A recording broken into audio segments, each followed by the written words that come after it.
And I don't want to be one of those, like, never say never people, but, like, it's kind of just, like, never, because for me, that provides a comfort that we have no evidence of right now, and I just don't want to, I don't know, promote that comfort for us. I know that sucks, right? But like, I also think one big issue is that whatever I write that could possibly take place in the afterlife that Rufus and Matteo have imagined, it is never going to hit all the notes that readers could possibly want. And I'd rather just leave well enough alone than grow this thing out and everyone's like, oh, that was stupid, he should have just left it as is. So yeah, someone asked if they could be reincarnated into the Infinity Sun series. Here's the thing, like, I really have thought about, like, working in, like, reincarnation, like, subplots, right? Like, throughout, like, a future kind of book. But that's the only way that I would, like, see Matteo and Rufus, like, post-death again, you know? So, anyway, great question. Sorry that I have a shitty answer. Well, actually, I have a great answer, but I have the answer that you guys don't want. All right, next question. Next pregunta. All right. Does Mateos' dad wake up? I like to think that he does. And I plan on writing a short story next year about Mateos' dad waking up. And I think that will be released potentially around like the 5-year anniversary of the book. I don't want a haircut. Stop emailing me. Sorry. It's like a barber from like New York from like years ago. But yeah, so I want to write a short story about Matteo Sr. waking up and what that looks like. I've already started plotting it a little bit. And yeah, I think it'll be a really touching tribute for Matteo and Rufus. So, great question. Okay. If Matteo didn't get off the bed, would they have survived? No, like, they would have died. Like, here's the thing, like, there is no part of me that ever considered letting them live or having them, like, defy the rules. Like, that was, like, never a thought I had. Like, I never wanted to betray the title, which was the first thing that came to me. I knew the title before I knew who they in the title were, you know? So, they would have just died a different way. And I get asked a lot, like, why didn't they die together? And I'm like, because that's fucking obvious, you know? Like, when you write a book called They Both Die at the End, you've got to, like, shake shit up a little bit. Like, you can't just do everything with such predictability. Like, you've got to, like, surprise people somehow. And yeah, so that was, I didn't want to do anything too obvious. And it also felt too dreamy, right? So, like, oh, let's just, like, pass away, like, in our sleep, you know? It's just like, no, like, that's, they're not fucking 100 years old, you know? Like, that, like, wasn't going to be the thing. So, sorry, I'm cruel. All right. Let's see. How's the live adaptation going? So, I got the TV show rights back. It was previously with HBO, and like nothing was kind of like moving forward there. And which sucks, but like happens all the time. But thankfully, because of the success of the book and just me being the hard ass I am, I was like, okay, well, I want to adapt it. Like, I don't want to like give these rights to like anybody else necessarily anymore, because like I trust myself to actually get the work done. So yeah, I'm working on the materials right now, but I'm also working on like 2 other TV shows as well as more books. So it's happening, but like, it's just, you know, we haven't sold it to a network or a stream or anything yet. But I'm having really fun expanding the story, because I always view They Both Died as a TV show versus a movie. You know, as I was like writing all those interstitial perspectives in the book, like I was like, oh man, in a TV show we could like really like expand some of these. So one of my goals with the TV show is to really spend more time inside Deathcast and like the headquarters. And I don't want to say too much more, because like producer notes and everything else can kind of like cut into that. But my intention right now is to like just spend more time seeing what it looks like to work at Deathcast. So yeah, super excited. Right, next pregunta. Great question. Was it my intention for Matteo to die first? Yes, always. Matteo was always gonna die first. So fun fact, when I first wrote the very first draft of this book, it didn't have any of the interstitial perspectives. Like, Matteo was literally the only narrator up until his point of death. And then Rufus took over for the rest of the story. Because, again, it goes back to what I was saying about, like, wanting to kind of, like, catch the reader off guard. Because I'm like, oh, so if Matteo is, like, the only narrator, and we know that they're going to die, I was like, everyone's going to expect Rufus to die first. And then it was going to be like, gotcha. But ultimately, the kind of, like, the gimmick of that didn't serve the story well enough. Because I didn't feel like I had a strong grasp on who Rufus was, and I wanted Rufus to feel as fully dimensional as Matteo did. So I went back and started, like, writing some chapters from his perspective. And but I kept Mateos' death first because that was always the intention. So yeah, great question. Thank you. What happens to the Plutos after Rufus's death? I don't know. I really it's. I'm hesitant to say anything because, like, I might want to return to writing about the Plutos in the future, and I think I could see. Sorry, my dog. I could see myself, like, exploring something in a short story in the future. So probably not like a full novel, but like I'd love to, like, check in with them because I love them. I named my bike Pluto based on Rufus, and I love this comment about, like, Lydia and the Plutos becoming besties. I do like to think that, like, they connect. I'm not sure if I see them becoming besties, but I absolutely, like, see them, every September 5th hanging out like we all are today and having a moment. So yeah. All right. Question.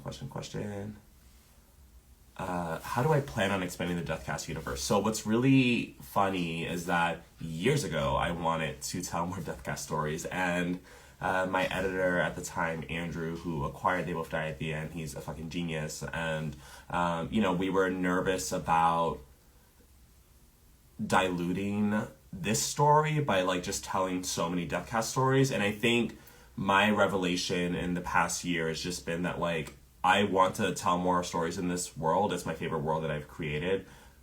But I'm not going to tell the Matteo Rufus story again. Like, I'm not going to tell another story about two queer boys who are total strangers and meet on the Last Friend app and they try to live a lifetime in a single day. Like, I told that story.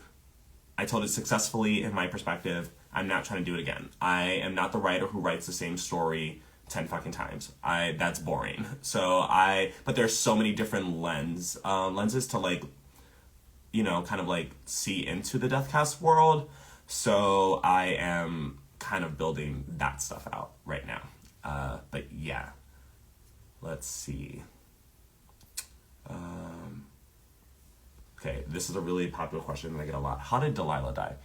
So what's really fucking funny is that when I wrote that book, I didn't think anyone was going to give a shit about Delilah. And it is, like, probably one of the, I think the top, all right, if I had to think about the top 3 questions I get the most about this book right now, it's like, how did Rufus die?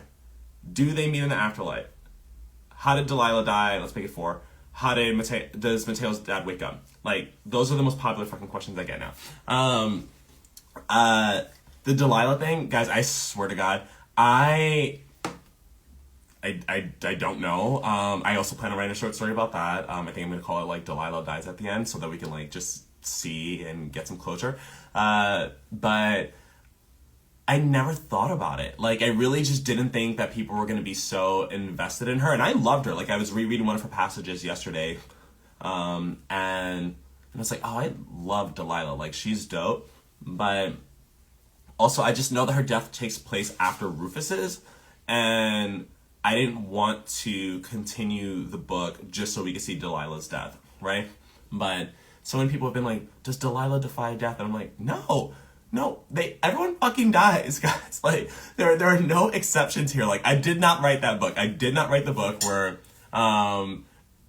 there's just an exception to the rule. Like, I know that would be so fucking lovely, but, like, that's not the story I was fucking telling. But I look forward to writing the Delilah dies at the end short story, because I think I came to an idea to how I think it could have happened, but I need to like work it out mechanically through the just the writing of it. So Delilah's immortal, great comment. Untrue. I'm gonna fucking write the story that proves that Delilah's not immortal. So alright. Did I already know how Matteo and Rufus were going to die? What were my previous ideas? They died exactly as I intended them to die. That was always the plan. So fun fact, the whole thing with like Matteo like holding Rufus back and everything, that was based on me with like my first boyfriend, who did not know how to like walk in New York City streets. Like he was so used to like living in the South or whatever, where he thought he could just like cross the street at any point. Because there were like 2 cars, and I'm like, no. So I was constantly like holding him back or whatever. And then I was talking about that with him, and yeah, and he was just like, oh, you should like use that in the book. And I'm like, that's actually a great fucking idea. So I did. And then the intention was always for Matteo to die at home, to die in the place where he, you know, spent most of his life. And because for me, it's really interesting where Matteo could have died. If Matteo had never left, if Rufus had never come and picked him up and never done the whole last friend business, Matteo would have died way earlier in the day. Like, if he was making fucking tea for himself or some bullshit, right? Like, he would have just been dead. So, like, it just goes to show that, like, they both gave each other so much more life. And that was the story that I always wanted to illustrate. Not that, like, they can defy the odds and live forever, but, like, that they do live longer because of each other. So, and have a fucking phenomenal day as a result. Let's see, next pregunta. It won't be a movie, it'll be a TV show. Is there going to be another book in the universe? This is me being sly. Yeah, I mean, I'm definitely working on something. We'll see if it happens. But like, I think it's like a really cool fucking thing I'm working on too. So, yeah, that's all I can really say there without getting in so much fucking trouble. Okay. Great question. Structural question. What prompted me to include the POVs beyond Rufus and Matteo? So much like I went back and rewrote Rufus into the story because I just wanted to like have a deeper understanding of who he was. I wanted to know what was happening with the Plutos and Lydia and the Deathcast operators even while Matteo and Rufus were like going about their date, right? Because when I first wrote the book, it felt kind of weird because we see Matteo say goodbye to Lydia, and then we just see Lydia again randomly like at the travel arena, right? Like not randomly, but like it just so much time had passed, you know, like so many hours had passed between like those 2 scenes with Lydia that I was just like, what has she been doing all day? And I didn't want to like have Lydia show up and be like, well, here's what I've been up to today since you left me. Like it just felt, and so I just wanted to see how she was like actually dealing with it. And then the same for the Plutos, where it was just like, all right, so Malcolm and Tego have like now like gone to fucking jail for this dude. Like what happened? How did they get out without it seeming like too much of a fucking like lifetime miracle or whatever? And yeah, so then I just wanted to explore that. And then I was like, what does it look like to like work in Deathcast and to like be doing these phone calls and to be Andrea or Victor, the 2 operators who called Mateo and Rufus. And yeah, so I just wanted to write those stories and just to kind of show the different ways that everyone's like connected as well. And it also turned out to be like a great opportunity to like build some suspense and tension because you have Peck. Someone, by the way, asked me if I was going to write a Peck book, and I'm like, are you out of your mind? Like, never. Fuck Peck. But I wanted to just see, like, okay, we know Peck is, like, trying to hunt down Rufus or whatever, and just, like, knowing that, like, ticking time bomb, I feel like it added an extra, like, layer of, like, tension to the novel, because, like, we know that they're going to die, but we don't know how. So you're just kind of led to believe for a while that, like, Peck's going to be the reason behind it. And he fucking wasn't, because I'm tricky. So, yeah. All right. I almost answered another question that was like not related to the both die. Did Mateo's dad ever read the note Matteo left him? We will see that explored in the short story that I intend to write next year, where Mateo's dad wakes up. Because I definitely believe that that's a thing. And same for this question about did Mateo's dad hear his son's coming out, and did he already know? I don't think I will say I don't believe that he like heard Matteo like while he was in his coma. I know that like there's a lot of science to prove who can and can't hear things while in that comatose state, but it just feels too Lifetime movie for me that to have like Mateo's dad wake up and emerge like, oh yes, I heard you, like it's just the kind of storyteller I am. So but I think that like Mateo Sr. will probably have had some strong inklings about Mateo Jr.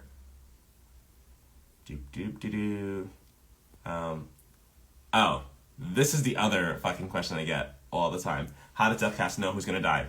I am never going to tell you guys. I'm just never gonna tell you. It doesn't matter. Like, it doesn't matter.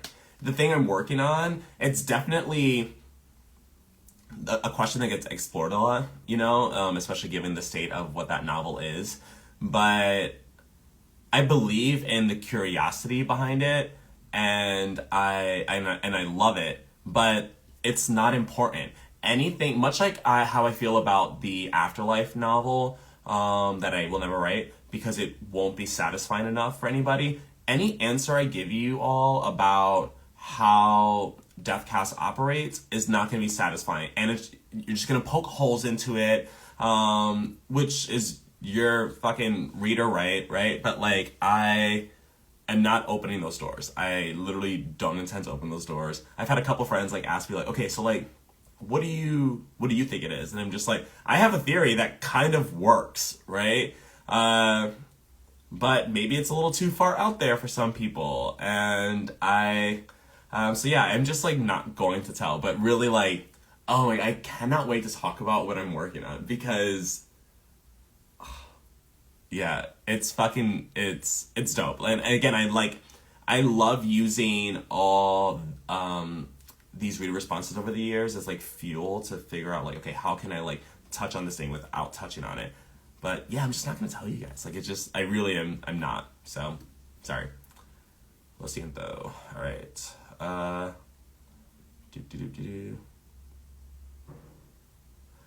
I love this question. Okay, if they didn't die, would Matteo and Rufus have eventually met and fallen in love? I don't think so. Like, as in, I don't think they would have met. And I don't think that, because like here's the thing, I think Matteo would have gone probably like deeper and deeper into his like seclusion and isolation and everything, and just like his like fear for the world. And Rufus would like not have had the patience for that shit. Like the fact that Rufus was already like hanging out with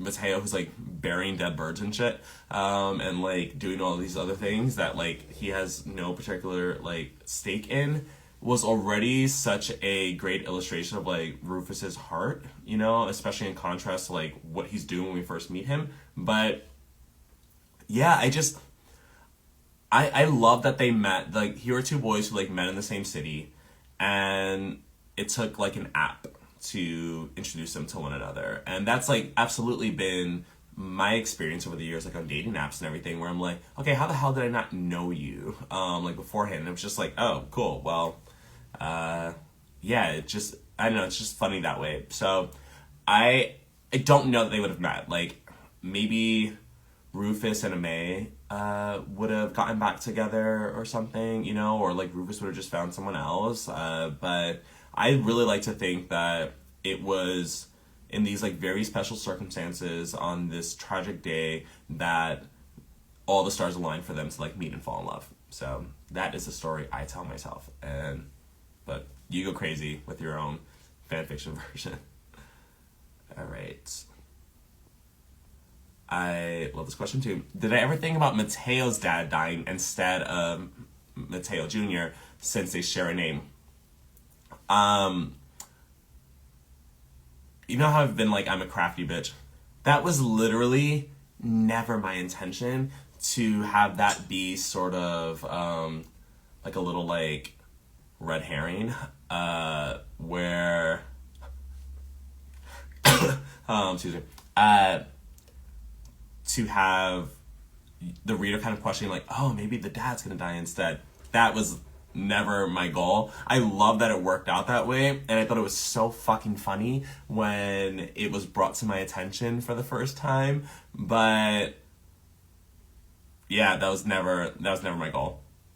I was accidentally brilliant on that. I'm trying to remember, like, I may have talked about it last year as well. Like, I either was like just being really lazy with the names that day, or I like the poetry of, you know, especially like Matteo talks about like, oh, I'm gonna die and I'm not gonna be able to pass the name on that like I've had. Like, I feel like that was more of the attraction to having them say to share the same name. And you know, and also like I have like a shitty relationship with my dad. Like, I don't fuck with him, and so for me, that was like also it was my third book that was published, but it was the second book I ever wrote. I wrote this immediately after writing More Happy Than Not, and I wanted to write about a like loving father-son relationship and see what that looked like. So yeah, there's my Gatorade. Great. So I'm having like an allergies moment right now. Late life allergies are fucking fun, let me tell you. Alright. Why September 5th? Is there a special reason for this date? Because that is the day the book published. And I always wanted to set the book on the day that it was going to publish. So, like, I had to, like, make changes for that, too. At one point, I feel like it was set maybe later in the year, and then it was coming out in September. So I had to change stuff like Matteo, like, being in college. Like, now it was like, oh, Matteo's about to start college and stuff like that. I changed maybe Rufus's birthday as well. But yeah, I just always thought it'd be cool to like have that event. And as a related note, I just see in the comments, did I make that Instagram for Rufus? I did not make that Instagram for Rufus. That was made by a lovely reader whom I met on tour in DC, like maybe the month the book came out. And yeah, so like that was not me. And I'm so stunned by what has happened with that Instagram account. That Instagram account has such a fucking phenomenal following, like Rufus on Pluto. But yeah, that was not me.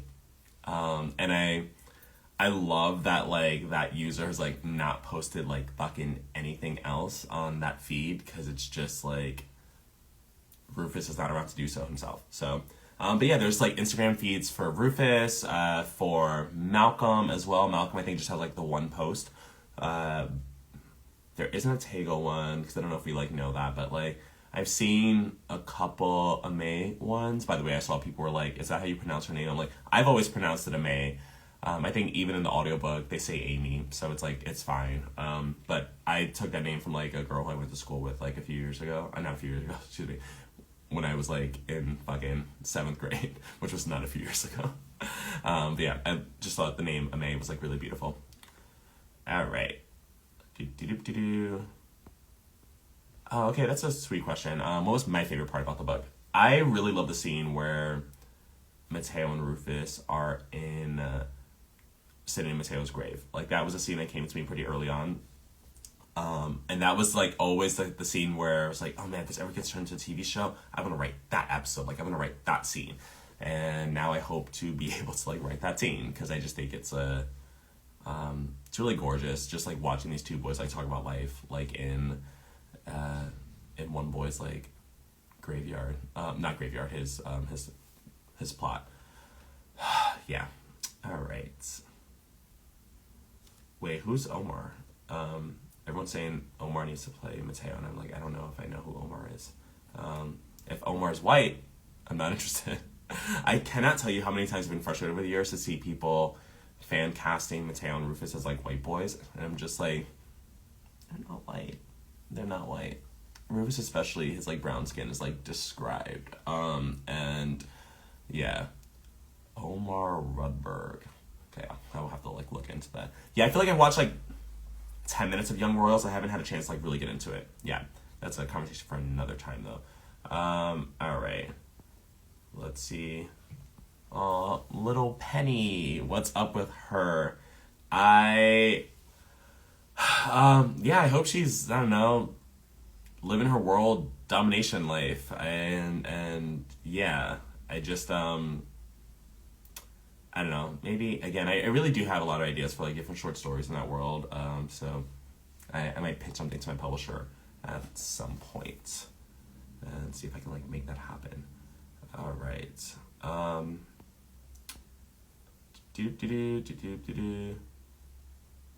How was I able to pick the song they sung for karaoke? So what's fun is that I recruited 3 of my friends, Becky Albertalli, David Arnold, and Jasmine Warga, to give me some karaoke songs. So they were like their favorite karaoke songs.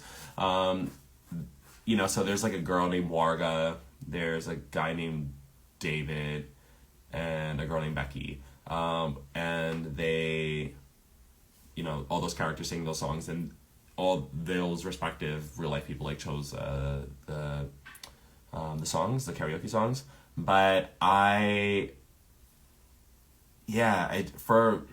wanted something that felt like thematically correct. So American Pie, just, I mean, This Will Be the Day That I Die, it's like fucking perfect. I also love now that that song is so associated with They Both Die at the End. Like, I'm gonna be devastated if we can't get the rights for that in the TV show. Like, it's gonna feel like a fucking crime, honestly. So I hope that we're able to pull that off. But I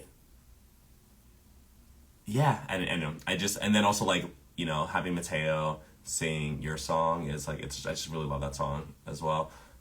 So yeah, all right. Next question. Oh, also, like, yeah, and like for those who saw Black Widow, it's like a very light spoiler, just that they play American Pie in it.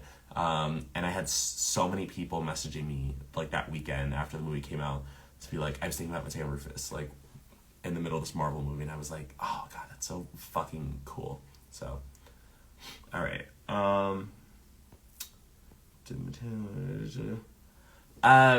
Great question. Did Mateo already know he was gay, or was Rufus his awakening?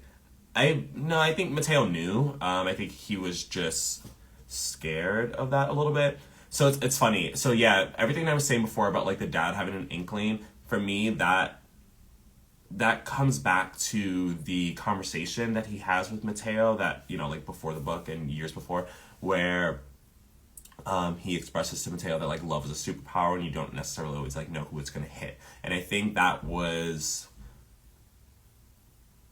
Mateo's dad like kind of like showing some acceptance, like, cool, like this might not be who you're expecting one day, but like, you know, I'm gonna accept you, essentially. So yeah.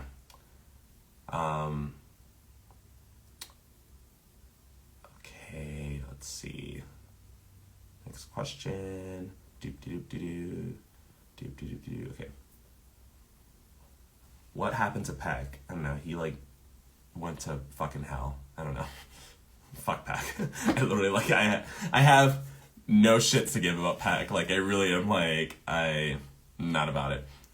Someone asked if I'm gonna be doing the deleted scene for They Both Die at the End in this chat. No. I'm gonna post it like in an Instagram post like later today. So yeah, and for those who don't know what I'm talking about, there was a scene where Mateo and Rufus go and meet with a psychic that I cut out of the book because it just didn't feel right. And I'm gonna explain it a little bit more like in the post as well. But yeah, it wasn't doing anything new ultimately. So yeah, this is the Peg Hate Club. I love it. All right, all right. Sorry that I do the doop-de-doop-de-doo. How does Zoe die? I don't fucking know. I'm so sorry. I don't. It was one of those things where it was like, I'm not on that journey with her. I loved seeing her for that moment, you know? But like, that's just like, of all the stories that I wanted to tell, that wasn't one that I needed the ending for necessarily. So, fan fiction writers, get on that, live that truth. Let me know how she dies. Tag me in the comments. I don't fucking know. But yeah, Pack is canceled. Oh my god, you guys hate Pack. I love it. Good.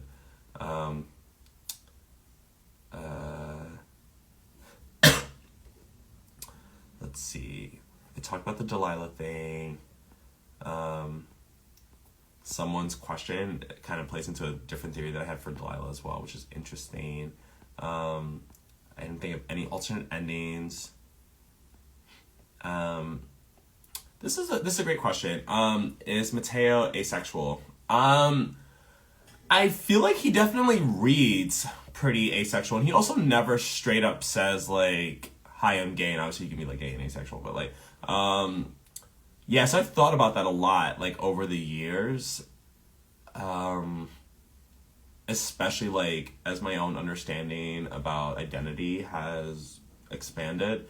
But yeah, I mean, anyone who's kind of like wondered if Matteo is asexual, like I think it is definitely a well-founded vibe. For me, I would just hate to start claiming it now. It's kind of like first of all, fuck J.K. Rowling, right? But like when she's like, oh, Dumbledore's gay, it's kind of like, okay, but like where the fuck did that come from? I mean, at least like it's in the presence and the spirit of my character versus like what's gay about Dumbledore? His like love for socks. Like it was just so, where the fuck did that come from? But like, not that I like needed him like banging out to like Lady Gaga at Hogwarts, but like it was just like, oh, that just doesn't, the foundations of that don't necessarily feel there. But I think there are so many works by asexual authors and about asexual characters that are clearly defined as asexual that I'd rather direct more attention to instead of kind of claiming that base for Matteo right now. Like, unless I like have something like on the page that's a little more definitive, and then, you know, also with Matteo as well, what I always thought was kind of like interesting was just like, all right, he is having this awakening right now, but he with more time and with more life, I wouldn't be surprised if he would have claimed that identity for himself in that title, but I can't know that. So, but yeah, great question. I love it, and I'm so grateful for you for answering it, for asking it. Jesus, I cannot fucking talk. Again, a little hungover, but I feel like I'm doing pretty well for this.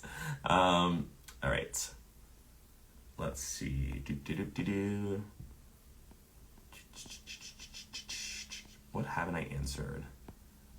If you're asking a question that it seems like I'm dodging, chances are I may have answered it earlier in the chat. So I just don't want to repeat for like those who have already kind of like been here. But I will be trying to like post this after.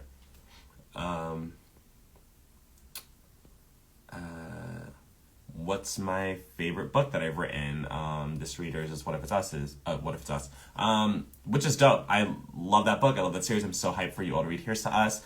They Both Died has always been my favorite book that I've written, which is why when everything started going like viral last year, it was like really cool because I'm just like, this was always the book that felt really special to me, and I like, if it had to happen for one book, like I wanted it to happen for They Both Die at the End. So yeah, but it's always been my favorite of my books. Like, I don't think it's necessarily my best written book. It's not my most personal book.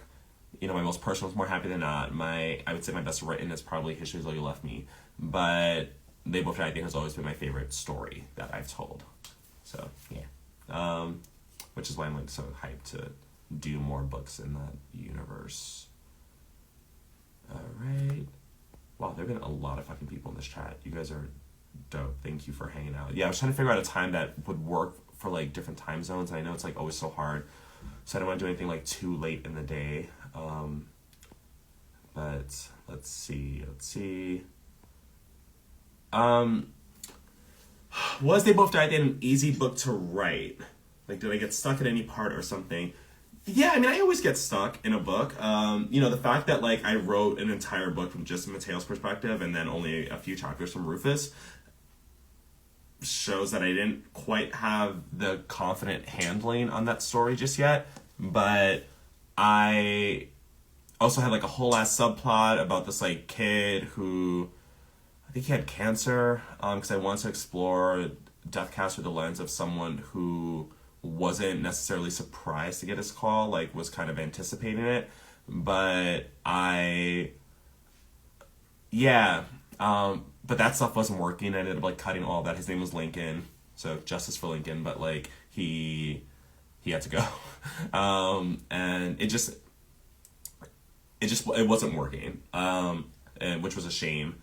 But I did like his character, but it just didn't fit. So, you go through these things and you try to make them work, and then ultimately they don't, and you've got to sort of reason with yourself and figure out like what is actually serving this story right now, So it's the same thing with like Zoe's death or Delilah's death, right? Where it's like, yes, like all fair questions, but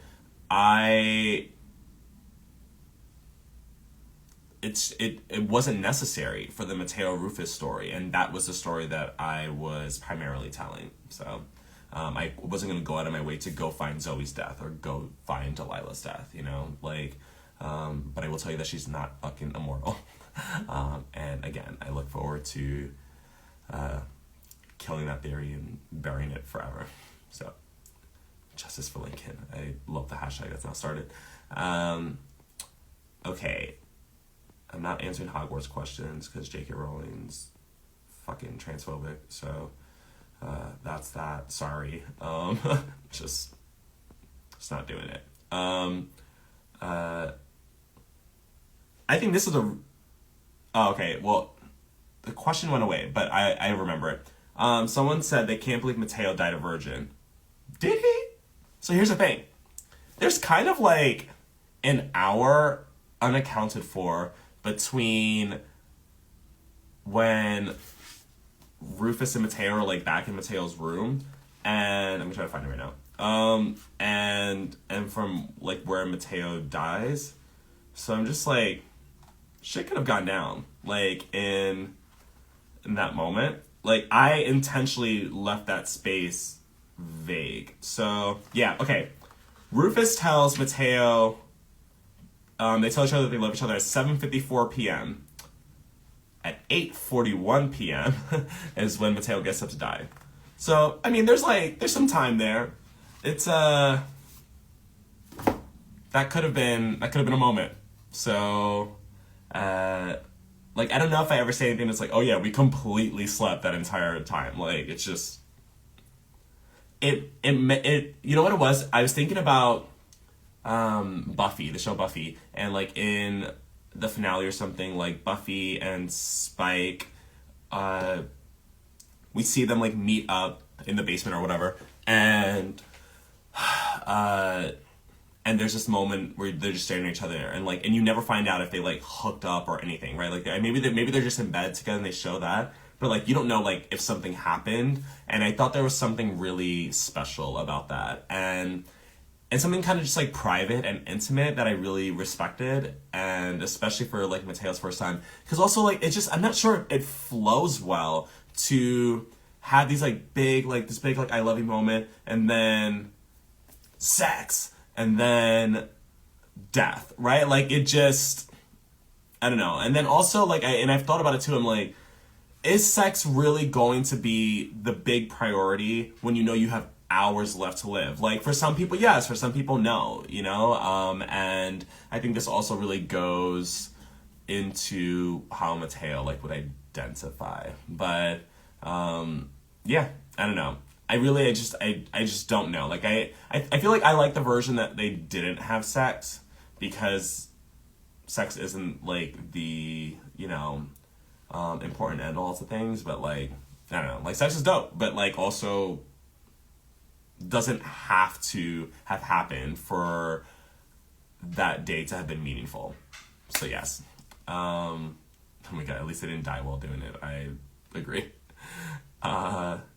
I'm gonna answer a couple more questions, and then I'm going to get ready to post that deleted scene within the next hour or so.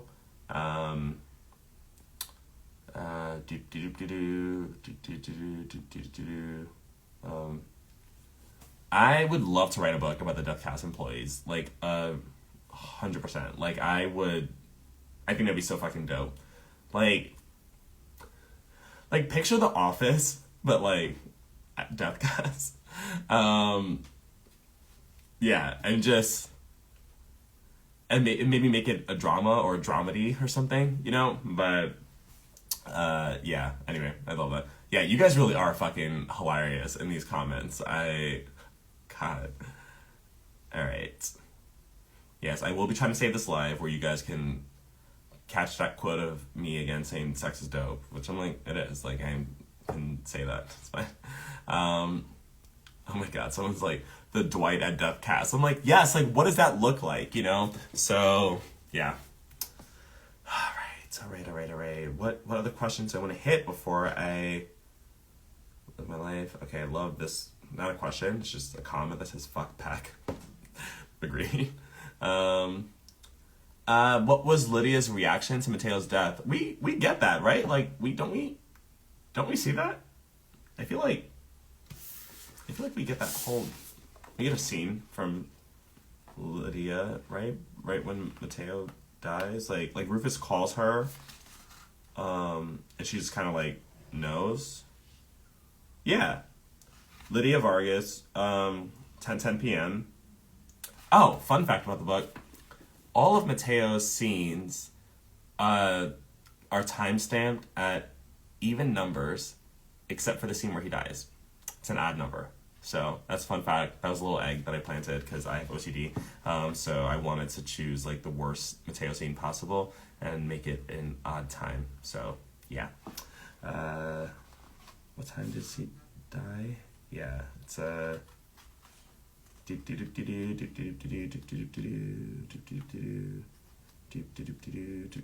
getting there. 8:41 p.m. Yeah. So everything else is even. If that's a lie, then my bad. My intention was absolutely to do the even thing, but I'm pretty sure I got that right. See, guys, I'm crafty. Like, this is the thing. I hate when people don't tell me that they don't think I like and know what I... Oh my god, this is the worst time to get a sentence wrong as I'm trying to promote how fucking smart I am. I hate when people suggest that I don't know what I'm doing as a writer, and I'm like, yes, the fuck I do. Like, I put a lot of care into shit, and I do weird little fucking things like that, like 100%. And they don't always go appreciated, but, you know, when you get to, like, reveal it like this, it's a dope moment.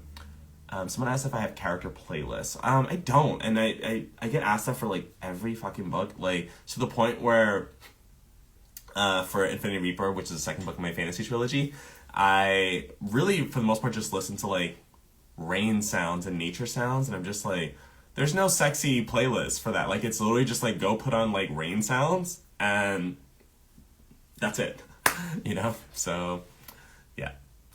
Right, oh my god, there have been so many questions. I mean, it's dope. I'm just like, it's a lot.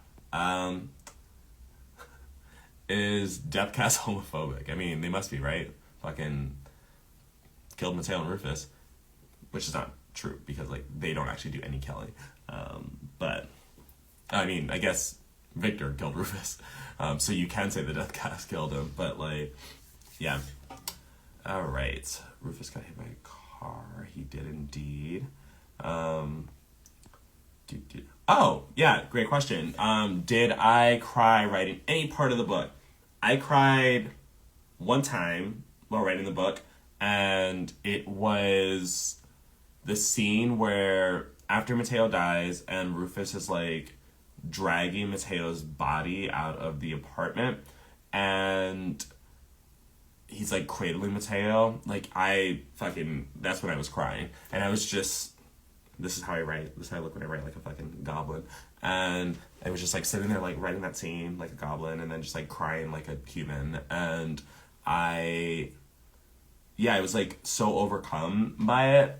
And it was also like 5 or 6 in the morning too, because I was just on a streak that night. Like I wrote that scene, then I wrote like literally the rest of the book, probably within the next like hour and a half. And I remember I just like finished. My friends were like waking up and like about to go to work, and I was just like, I just finished my book. They were like, "You've been up all night?" I'm like, "Yes, I just finished," and I like slept. But yeah, that was when I was crying. So, someone asked about merch. Here's the thing, I'm so fucking busy. Like, I have a wonderful assistant now, Caitlin, and it's definitely something I've considered like tasking her with, because I do get a lot of requests for like merch, but there's just like so much shit that like goes into it. And I'm just, yeah, I would love, believe me, I would love to have like a merch shop, especially after like, Alex like got me this like dope sweater. I was like, okay, cool. And it's also like so fucking comfortable too. Like it's actually like my favorite hoodie now. But, yeah, I think maybe by like in time for the 5-year anniversary next year, when we're releasing like a bunch of cool new like shit, I'll probably have like more stuff like in motion by then. So yeah, I'm gonna answer like a couple more questions and I haven't answered yet. So if we've got some like fucking questions I haven't answered, that'd be great. Are there Easter eggs that they both died in other novels? There's, I mean, not that I've written, but Becky has written, she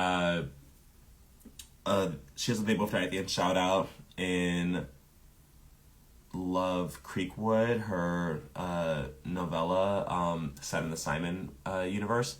And then there is a They Both Die at the End shout out in Here's to Us, which is the second book in What If It's Us. So in What If It's Us, I wrote a Love Simon shout out, like not calling it by name, but like describing the plot essentially, from like Ben's perspective.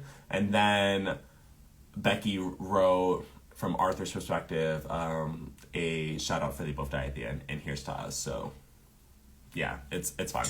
So those are the only like Easter eggs like specifically about They Both Die at the End in other books, but I didn't write any of those. All right, just want to acknowledge this great comment that I should write another book named They Both Meet Again. I would love that. I would love to write that fantasy novel essentially, but I won't be. But I just wanted to say that I see you, I hear you, I feel you. Yeah. Does Deathcast operate internationally? Yes. And then the thing I'm working on, we will learn more about like what their timeline looked like for that. But it definitely like started domestically and then kind of like branched out. But okay, I'm gonna answer like one more question. Someone fucking like, come on, give me a question. What is like the right question to end this chat on? What's the right moment? Someone asked, this won't be the last question, but are the initials TB date intentional? Because it had TBD in it. Yeah, that was a happy accident. Like to be determined, and then, but like, no, it's just, the title was always just They Both Die at the End, and then it like happened to work out. Like I had a friend who had suggested, he was like, what if you called it They Both Die Today? And I was like, no, I'm gonna call it They Both Die at the End. And every now and again, people mistake the book as like We Both Die at the End. So if you like check the hashtags like on TikTok or Instagram for We Both Die at the End, like you will see a lot of videos about that. I'm just like, oh my god, like that's not the title of the book. But it like that would have been a great alternate title, I think. Like We Both Die at the End versus They Both Die at the End. But I love the title as is. I am on TikTok. I am not like big on doing stuff there. I'd love to post more, but it's just like, it's a whole, I feel like I'm learning how to become a video editor, and I'm like, that's not my job, I'd rather like pop onto an Instagram live where like all these functions are already here and then like, and walk away. But there's obviously a fantastic readership there. I'm so fucking infinitely grateful for what Book Talk has done for this novel, especially in the past year. And yeah, so, but I definitely created the account so I could like go comment on some like They Both Die at the End videos and just like thank people. So yeah. If Deathcast didn't exist, I think they both still would have died? Like, yeah, absolutely. Yeah, I don't know if the circumstances would have been the same. Like, the Last Friend app wouldn't exist as a result if Deathcast didn't. So I don't know that like Mateo and Rufus would have met, and but like, and maybe Mateo would have been actually even more fucking scared because he wouldn't even have the comfort of knowing like, oh, I'm gonna live for the rest of this day. Like, it just yeah. So I don't know. It's a great question. Great fun little alternate universe. Oh my god, how are there 70 new questions? How did this happen? Okay. Alright, I'm gonna literally answer one more question. And then I'm going to go.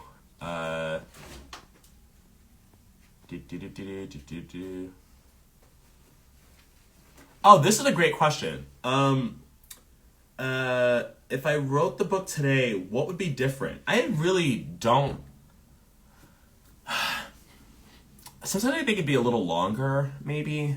I probably would have told different perspectives, because I really have fun doing those. It's one of my favorite parts about the book as well.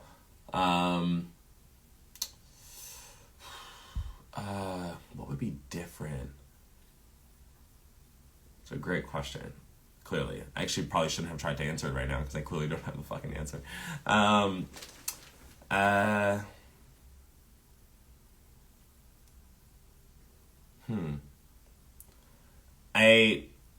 I probably would have spent more time inside Deathcast.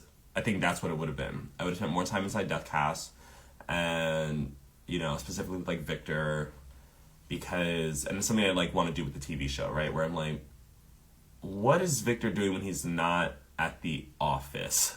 Like for Deathcast, like what does that look like?